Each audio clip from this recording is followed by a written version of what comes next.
জামালপুরে বৈষম্য বিরোধী আন্দোলনের শিক্ষার্থীদের চাঁদাবাজি বন্ধের অভিযানকে ডাকাতি আখ্যা দিয়ে সংবাদ প্রচার প্রতিবাদে সংবাদ সম্মেলন। জামালপুর থেকে আবুল কাশেমের পাঠানো তথ্যচিত্রে স্বাধীন বাংলা নিউজ।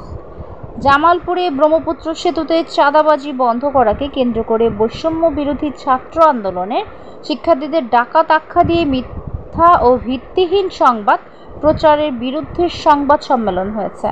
শনিবার বিকেলে শহরে বেলটিয়া এলাকায় এই সংবাদ সম্মেলনের আয়োজন করা হয়। এতে বৈষম্য বিরোধী ছাত্র আন্দোলন জামালপুরের অন্যতম সমন্বয়ক মীর ইসহাক হোসেন ইকলাস লিখিত বক্তব্যে বলেন, গত 5 আগস্ট সরকার পতনের প্রেক্ষিতে উদ্ভূত পরিস্থিতিতে জামালপুরে শহরে চাঁদাবাজি, অগ্নিসংযোগ ও সংখ্যালঘুদের নিরাপত্তায় মাইকিং অব্যাহত রাখে শিক্ষার্থীরা। গত 7ই আগস্ট সন্ধ্যায় ব্রহ্মপুত্র সেতুর টোল আদায়কারীদের অতিরিক্ত টাকা আদায় ও চাঁদাবাজির অভিযোগে বৈষম্য বিরোধী শিক্ষার্থীরা সেখানে যায়।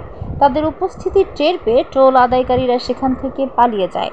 পরে নিরাপত্তার কারণে টোল আদায় অফিস কক্ষ থেকে 2603 টাকা, একটি মোবাইল ফোন, একটি মনিটর, একটি রাউটার, রসিদ বই উদ্ধার করে সেনাবাহিনীর কাছে শিক্ষার্থীরা হস্তান্তর করে।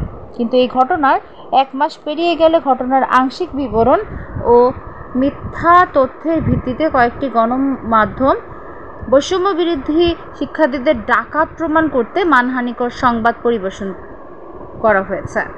উদ্দেশ্যপ্রণোদিতভাবে বৈষম্য বিরোধী শিক্ষার্থীদের হেয় করে সংবাদ প্রচার করার নিন্দা জানিয়ে সঠিক সংবাদ প্রচারের আহ্বান জানানো হয়।